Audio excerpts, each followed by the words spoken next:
and have a family thriving. So it's just a bigger kind of scope that seemed to be in the Basque region versus in the United States. And so that seemed, this incredible solidarity mindedness that was so necessary to their success, is that available, accessible to us here, was a big question. Before we talk about if it's available here, here's why it matters so much. The reason they've had such impact is because they are an integrated network of co-ops. So in the United States, our 350 worker-owned co-ops, for the most part, have been one co-op kind of just created, kind of off to its own, you know, being buffeted about in this global economy.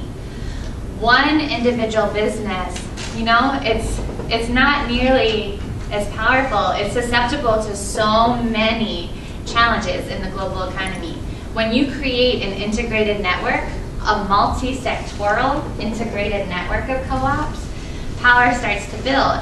How does it build? I want to just tell you about the level of solidarity that's involved in this. Of each of these co-ops, 10% of their profits goes to the larger whole. So each of these individual companies deeply bound. 10% goes to the larger whole. That money is then used in all kinds of ways. For research and education, it's used to help launch new co-ops. It's in rainy day funds because there are downturns in every group. So it's put in all of these kinds of places, which has given them real power over the long term. Not only do they do that financially, but they also receive worker owners from each. So say things are going rough in one of the manufacturing sectors that they're in, because they're in all kinds of manufacturing sectors. Manufacturing solar components, automotive components, things for the railroad industry, things for the aviation industry. Say something's going rough in one of those sections, and they have to lay off a few people. The other co-ops hire them on, have an agreement to hire them on. They have preference in hiring. So it's a really deeply solidarity. In order for this to kind of work, thrive, grow, this really deeply interconnected, integrated system is really where it's at. So you can kind of understand a little better this solidarity bit. And so when IJPC sent these groups there a long time ago, it was like, do we really have what it takes? Can we kind of create that? That's kind of very uncommon here for us to think, okay, we'll put 10% of our profits to this larger whole. Well, you know, this isn't how we typically think about business. But what made us change the landscape and believe that this model could really work here is that in 2009, the United Steelworkers made a historic partnership with Mondragon directly to bring the union co-op model here to the United States, to launch it here. And why would that happen? So one of the exciting things, though, is that solidarity mindedness, of course, is not absent in the United States. It exists in all kinds of pockets. It exists within all kinds of faith communities, and it exists really powerfully within the best practices of the labor movement. So connecting with the steelworkers and bringing that here made us really excited about how this model could be translated. But there's another reason to connect with the unions on this one as well. One of the things Mondragon found out is one worker, one vote. And you might think, or at least I thought, that would lead to kind of worker bliss and that everything would go smoothly. You're smiling, but I mean, so that's really not what happens. And what they found out actually is when they had co-ops that grew beyond 50 people, that there began to be a disconnect between those that were managing and those that were on the shop floor. There was a different experience, and even though every worker would have the ability to, you know, and through a general meeting and everything, vote out CEOs, or, you know, you have kind of unprecedented rights compared to what we're used to, but that there just wasn't enough day-to-day input in the management, and there was even a strike in Mondragon in the 70s. And so as a result of that, they actually created something called a social council. And this social council functions in all of these co-ops that are 50 or beyond, kind of like a union committee would function here. It's a place wherein any disputes are resolved, It's also the place that makes sure that input is going back and forth between management and what's happening. It's like a very clear, defined space where people know they can get their input into what's occurring. And so this has allowed them to be really successful and maintain their mission as they've grown. Some of their co-ops, have 10,000 workers and so forth. How do you maintain democracy in such a large structure? Well, one of the ways is by having this social council, which is another innovation that they kind of brought onto the scene. So it's a good one to be connected with the labor, when you come to the United States. So when this got started when they made this historic agreement in October of 2009, a person named Phil Amadon, who some of you know, which is why I mentioned his name, who is a long-term activist in Cincinnati, long-term labor leader. He was a rail mechanic for 32 years and part of the International Association of Machinists. When he saw this news, he got a group of us together, including myself, and just said, this is huge. This could really help us transform Cincinnati. We should study this. And so we studied the model for a year, and then felt like it really had a lot of fruit to bear and could really make a difference. And it was worth spending 80 plus hours a week on for a lot of years now.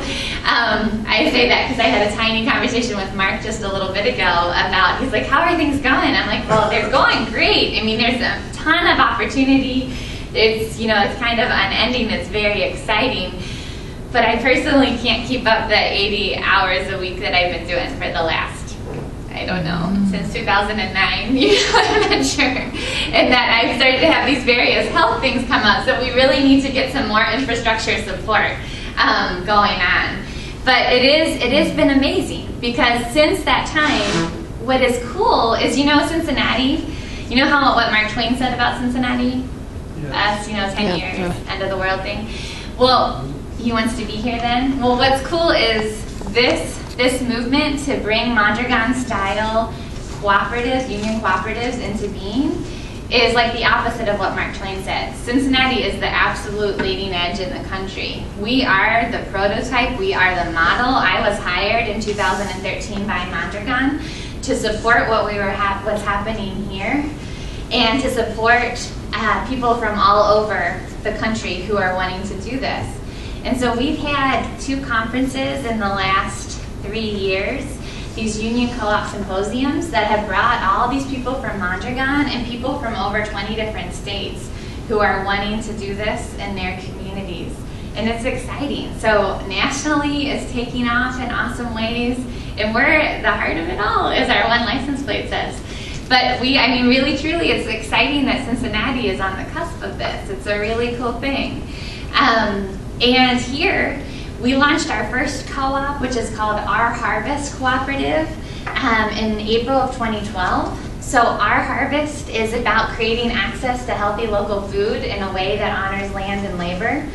And so that one has grown to, during our main season, which is beginning now, because what we do is we farm, and we actually lease land on a local, within the city farm. Did you know that there's a 30-acre farm in College Hill? Are any of you live near College Hill? Or know that area? Oh, well. Is that off of Hamilton? It is. So, it's at the corner. Yeah, that is College Hill. But it's actually, if you can think of Winton and North Bend, that's actually where it is. And it doesn't seem like there's a farm there because the tower is. There's a huge Starz tower, and there's a Family Dollar, which is right by every farm, and there's a Family Dollar and a vet clinic, and it's just in a White Castle. It does not seem like it, but there you go, back from the street, 30 acres. So it's amazing, and it's worth seeing. So we lease, and that farm has been this year actually in continuous production by the Barr family for 100 years. So it's very exciting. We're going to actually have a celebration. So we'll try to get that word out to you. There'll be a farm-to-table dinner, and we're going to celebrate 100 years.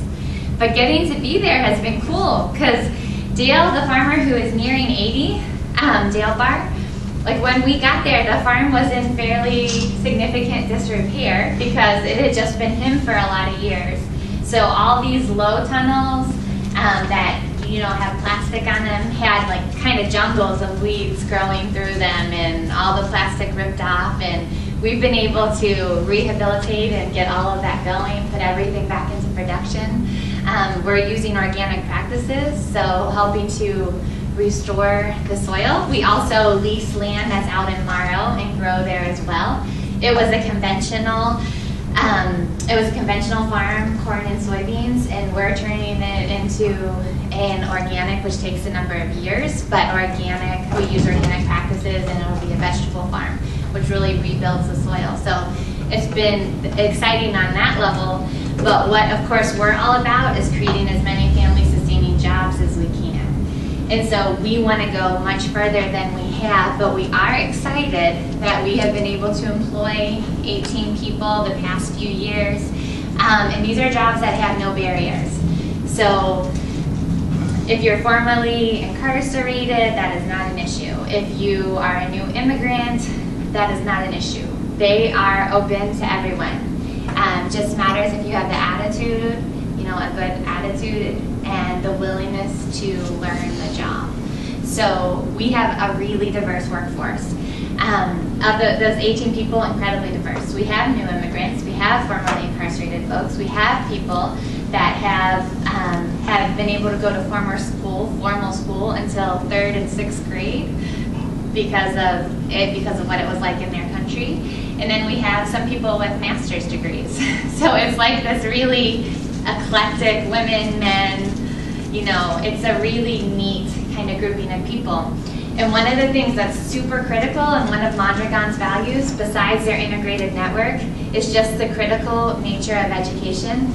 We've had to develop, and we didn't have this right away when we started, but we do by now. We had to develop a participatory education experience to kind of level the playing field. And that has been really important.